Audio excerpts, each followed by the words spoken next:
What's up guys, Anders here with another BDO patch notes video.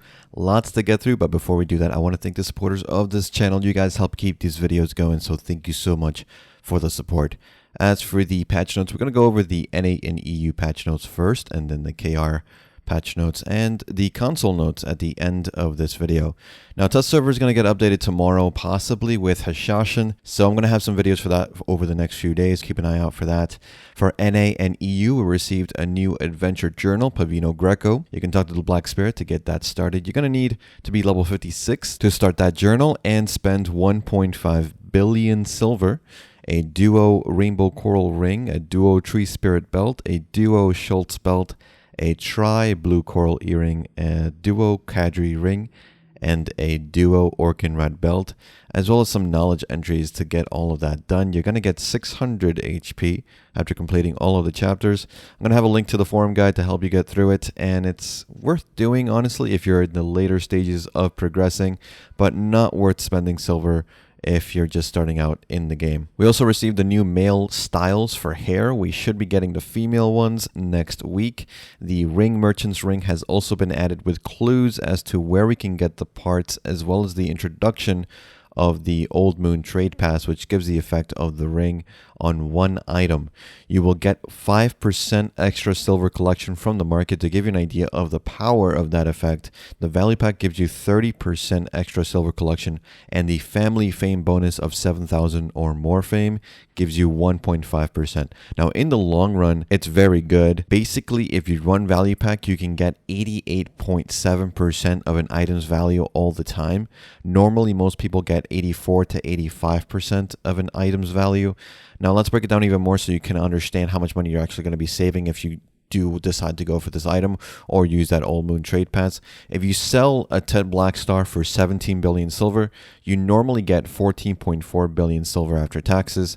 Now, with this item, the Old Moon Trade Pass or the Ring Merchant, that basically gives you 15 billion silver, so you gain 600 million silver for using the item's effect. Very much worth using, even for the one-time use.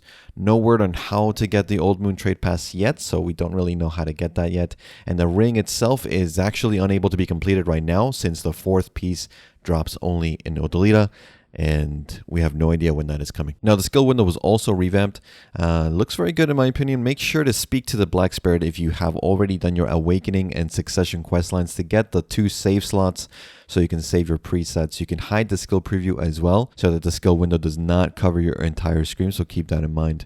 And using Old Moon to swap presets has a 1-hour cooldown, but if you talk to the skill trainer on any town, that's going to be a 10-minute cooldown instead.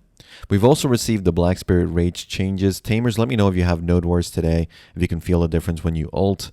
The Wizard 200% is also a common one that got nerfed pretty drastically. The Berserker 200% that I've seen some people be more aware of, it's become more popular lately, has also been nerfed as well. Dragon Spots got slight buffs to Dragon Skull Fossil drops and nerfs to Shy Weapon drops. Seasoned characters now have additional zones for weekly quests, and Paternum Weekly can now be auto-completed. In terms of the cash shop, they added more gambling boxes for the next 2 weeks. You can spend 100 million silver to buy 1 box a week. It's worth the money if you want to. I myself got the Halloween outfit box out of my box this week, so that's not bad. They also added a 6-month value pack, Kama Blessing, and Old Moon Book bundle. Unless you're a hardcore player who knows they'll be playing that long, I would not buy these bundles. If you know you will and are confident that you will not be able to get all those buff items anyway in the marketplace, then by all means it is worth the money since you're saving quite a bit. In my opinion, the only thing difficult to get these days are the value packs. Kama and Old Moon Book are okay as long as there's some sort of event sale going on, which in 6 months you can imagine there will be some. Personally, I also find it kind of strange that we didn't get the new Mystic outfit for our region, and instead we got gambling boxes and buff bundles. Not very exciting. I'm not gonna lie, not very exciting.